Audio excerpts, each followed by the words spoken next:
What's going on, guys? On this episode of Fan Film Friday, I'm checking out Voorhees Night of the Beast by Lucid Lake Pictures, which is accompanied by Jason Pitts. If you haven't seen any of his videos, he does a lot of other cool fan films, so head on over to his YouTube page and check it out.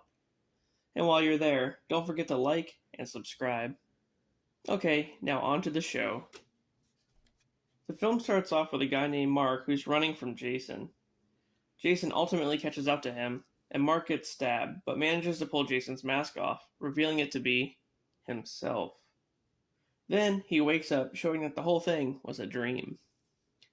After that, his girlfriend Chrissy tells his friends that he hasn't been sleeping very well and plans to go to Camp Crystal Lake. Yeah, that's a pretty great idea. If you guys go there, he'll get some real good permanent sleep. Chrissy explains that something happened to him there a long time ago, and she's taking him there to face it. One of his friends, Paul, says it's not a good idea whatsoever. Yeah, I'm with this guy. And meanwhile, a guy who I assume is Creighton Duke is preparing a bunch of weapons to go after Jason alongside a team of bounty hunters. The group drives 4 hours to Crystal Lake and makes Mark wear a blindfold the whole time so he doesn't know where they're going. It's kind of fucked up. I mean, you're just gonna spring that on him? Hey, here's some more trauma. They stop off at a gas station and run into a local guy named Eddie, who serves as this film's Crazy Ralph, warning them against going to where they're going. Actually, he's Ralph's cousin. So they get to the lake, and of course, Mark is pissed when he finds out where they are. Duke's crew goes to the gas station and are told about the kids going to the camp. Then, this guy, who's the leader of the group, tells them all about Jason. Apparently, at this point, Duke's still like a protege and didn't even know who Jason was yet.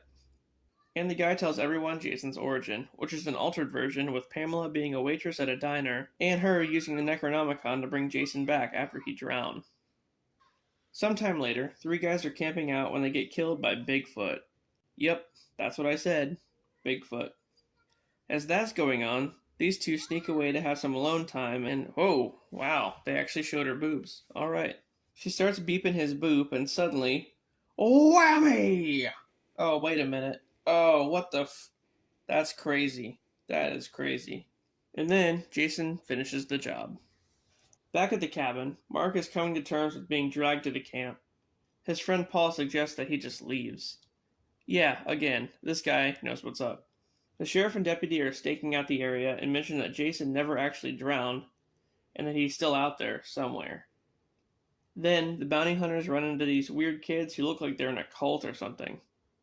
Anyway, Duke and the other guy get attacked by Bigfoot. He runs into the road and collapses in front of Mark and Chrissy as they're leaving. And they're just super casual about finding a legit Sasquatch laying in the middle of the road, and they take it back to the cabin. The sheriff and deputy go to the cabin where Jason's waiting for them, and makes pretty quick work of both of them. Then the other bounty hunters run into him, and this guy challenges Jason to a knife fight. The bounty hunter gets the upper hand on Jason for a bit, and puts him in a sleeper hold. But this isn't WWE, so yeah, Jason just stabs the guy. The bounty hunter chick stops by a tree for a quick rest, and BAM! As the group's deciding on what to do with the Sasquatch, Duke shows up to finish it off. But it wakes up and bitch slaps the shit out of Paul.